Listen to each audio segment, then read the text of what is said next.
We are consciousness. All that is, has been, and ever will be. There is nothing to fear. Whatever happens, we are always that. Mind fears because it's programmed to fear. When we're conscious, there's no fear in this. It's a shake of the head. Pathetic. Pathetic. Pathetic. And we need to do this. Compliance. We need to challenge that. Not with violence, not even with aggression. We just need not to fight it. We need to walk away, because without our acquiescence, it cannot survive. You know, when you look at a pyramid, we've been manipulated to believe the power in a pyramid is at the top. It ain't. The top of the pyramid is there because the rest of the pyramid's holding it up. We're holding this whole thing together. There's this story I told many years ago of a British comedian called Larry Grayson, who died. I kind of knew him vaguely, and not closely, but vaguely. And I went to his memorial service in Covent Garden, and this other comedian did this tribute to his life in which he read out this story that Larry Grayson had told him. When they were going around the variety halls and the theatres in the 60s, they had this all-male show. And Larry Grayson was the only woman in it because he was dressed up as a woman. And he said that the end of the show, the last scene, all the sailors, all the men came on dressed as sailors, and they were singing Rule Britannia. You know, Rule Britannia, Britannia rules the waves. Oh, I'm very pleased for you. Okay. And as it built up, Larry Grayson would come on dressed as Britannia with the helmet and the shield, and he would be manhandled up the side of this pyramid to the top for the big finish. And he said one night, he said things seemed to be going rather well. He said, and then I noticed that a sailor in the bottom left-hand corner had got rather a cough. And this cough got worse and worse and worse to the point where the sailor couldn't stay in the pyramid anymore and stepped out of it. Larry Grayson, symbolic of this elite at the peak of the pyramid, ended up in the second row. And the elite, the power center, had done nothing to bring about this. One sailor, the bottom of the pyramid, had got a cough. And the whole thing collapsed. And I listened to that and I thought, my God, yes, that's it. We, the powerless people, are holding the powerful people up there, and they know that. They're terrified of us realizing that. Do you remember that movie, animated movie, A Bug's Life? A Bug's Life with the grasshoppers? And what happened was, there was these ants, an ant island as they called it, and these grasshoppers used to come every year and take all the food, and the ants had to spend a whole year gathering the food together for the grasshoppers because they were terrified of the grasshoppers. There weren't many of these grasshoppers, and one day they're in their winter quarters in a tree, these grasshoppers, and they've got all the food they need, and someone suggested among the rank and file grasshoppers that they didn't need to go to Ant Island this year because they had all the food they needed. And then out came the leader of the grasshoppers to tell them the facts of life, and the few are going to control the many. It's a wonderful speech. If you ever can see that movie, A Bug's Life, I do recommend it.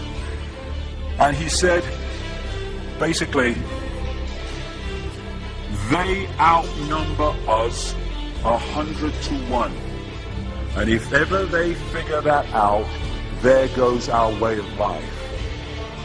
So we have to keep the pressure on, basically. We have to keep them working, so they don't figure out where the real power is.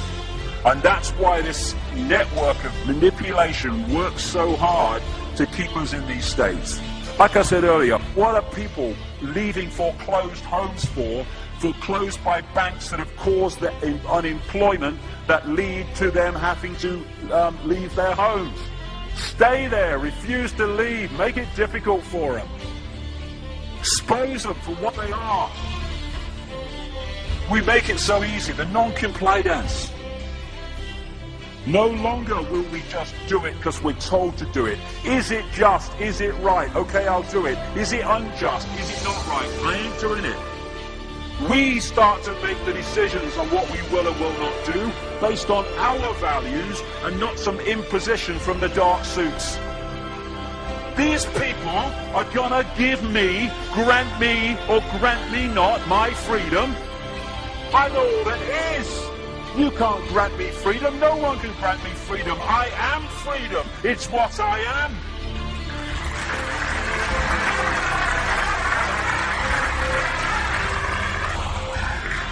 The big question, what would consciousness do?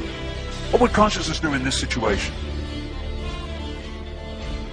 And when we ask that question, it really just changed the way we see the world.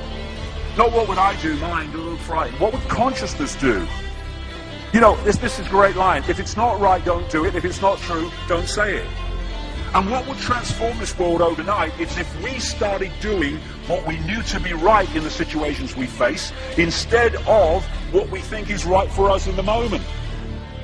Not what are the consequences for me, or what's the best thing for me, how do I get the best deal out of this? What is right?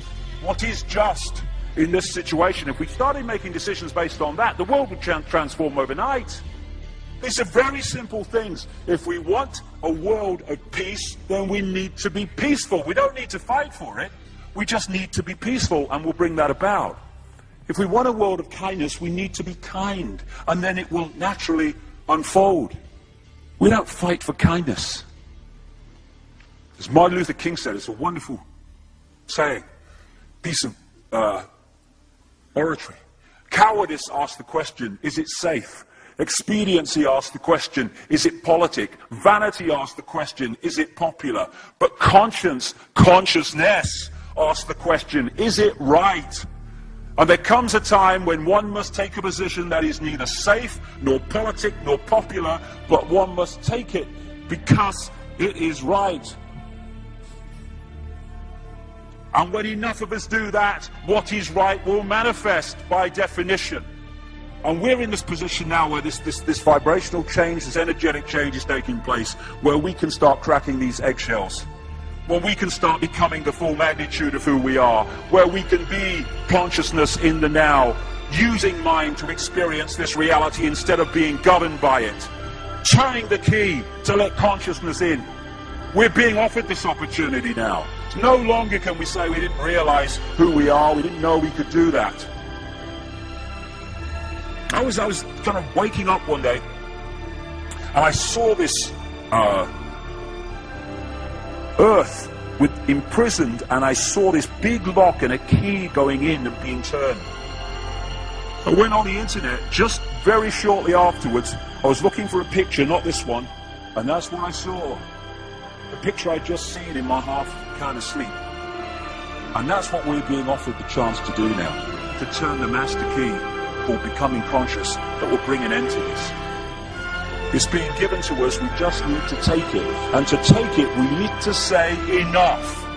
Enough of being enslaved by these people, enough of being enslaved by our manipulated ignorance, enough of being enslaved by the fear of being who we are.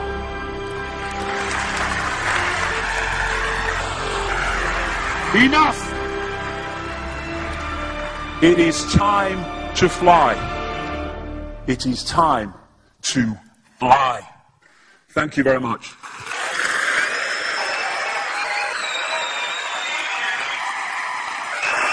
Thank you. Thank you very much. Thank you. Thank you. Thank you.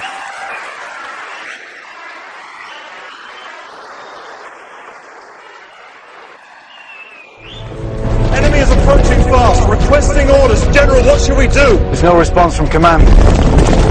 Or from party leader Creedy. Stand down! Stand down!